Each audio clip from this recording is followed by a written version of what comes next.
আমি এখন দাঁড়িয়ে কথা বলছি বিটিআরসি যে ভবন রয়েছে আপনারা দেখতে পাচ্ছেন বাংলাদেশ টেলিযোগাযোগ নিয়ন্ত্রণ কমিশন বিটিআরসি সেই ভবনের সামনে থেকে দাঁড়িয়ে কথা বলছি। আপনারা জানেন কয়েকদিন আগে সরকার ঘোষণা দিয়েছে, অর্থাৎ প্রধান উপদেষ্টার বিশেষ সহকারী তথ্য প্রযুক্তি মন্ত্রণালয়ের বিশেষ সহকারী ফয়েজ তাইয়ব ঘোষণা দিয়েছেন যে এনইআর অর্থাৎ ন্যাশনাল রেজিস্টার্ড ইকুইপমেন্ট যেটি হচ্ছে বাস্তবায়ন করবে সরকার, সেই বিষয়টি বাস্তবায়ন সেই যে প্রকল্প রয়েছে সেই প্রকল্পটি বাস্তবায়ন করার জন্য 16ই ডিসেম্বর রয়েছে, সেই 16ই ডিসেম্বর সময় বেঁধে দিয়েছে। 16ই ডিসেম্বরের মধ্যে এই প্রকল্পটি বাস্তবায়ন করবে সরকার।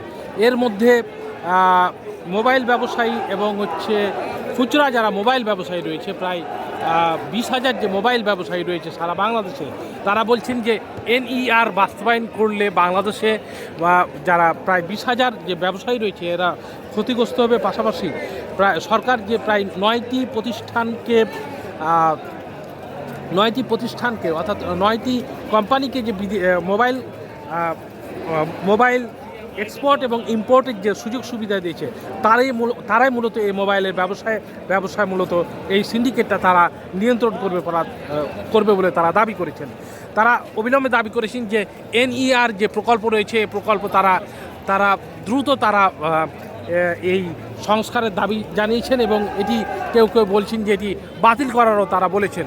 দর্শক, কয়েকজন আন্দোলনকারী কথা বলছেন, এই 1 মিনিট কথা বলবেন, 1 মিনিট, এই যে ভাই 1 মিনিট, কি দাবিতে আপনারা এখানে এসেছেন? আমাদের দাবি হচ্ছে এখন এনইআর যে সিস্টেম চালু করছে তাতে বাংলাদেশে কোনো প্রবাসী একটি মোবাইল আনলে 60 দিনের বেশি ব্যবহার করতে পারবে না, 60 দিন পরে এটা অচল হয়ে যাবে। এটা একটা অযৌক্তিক কাজ, ঠিক আছে? এটা একটা অনিয়ম, এটা মানুষের প্রতি অত্যাচার করা, ঠিক আছে? আমাদের কথা হচ্ছে আমরা মোবাইল টাকা দিয়ে কিনে আনি, আমাদেরকে চোর বলা হচ্ছে। কিসের চোর? আমরা কি চুরি করে আনি? বিদেশ থেকে কেউ চুরি করে ফোন আনতে পারে? আমরা ট্যাক্স দিব, ভ্যাট দেবো এবং সেটা হচ্ছে সহনীয় পর্যায়ে হতে হবে, ঠিক আছে?